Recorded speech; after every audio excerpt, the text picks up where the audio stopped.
Samantala, pumapalo pa rin sa mahigit 50 pesos ang kada kilo na presyo ng bigas sa ilang pamilihan at posible pa raw itong tumaas sa mga susunod na buwan ayon sa Samahang Industriya ng Agrikultura o SINAG. Ang detalye sa report ni Denise Abante ng GMA Regional TV, Balitang Southern Tagalog.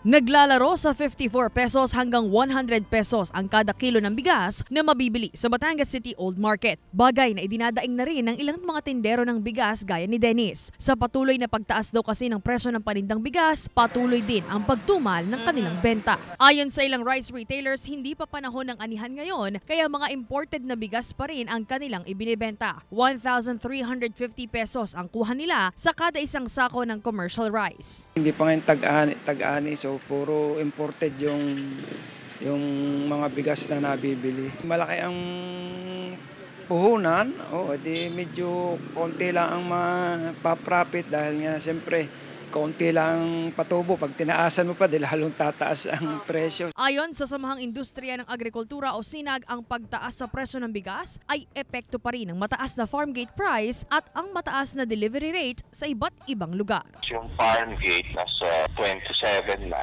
from 25 to 26 naging 27 na. So yung fresh harvest yun, yung dry nasa 29. So yung deliver sa rice miller nasa 31. So yung paggiling nun nasa almost 50 pesos lang deliver nila sa Metro Manila. Ang ilan, mas gusto pa raw na may price cap sa bigas para pare-parehas lamang ang presyo ng mga paninda at bentahan sa mga mamimili. Sa ganitong paraan daw kasi maiiwasan ang lamangan sa bentahan ng bigas sa pamilihan. Para maging uniform yung presyohan namin, ay gaya dito. Doon sa unahan, ibang presyo. Dini, ibang presyo. Sa gitna, ibang presyo.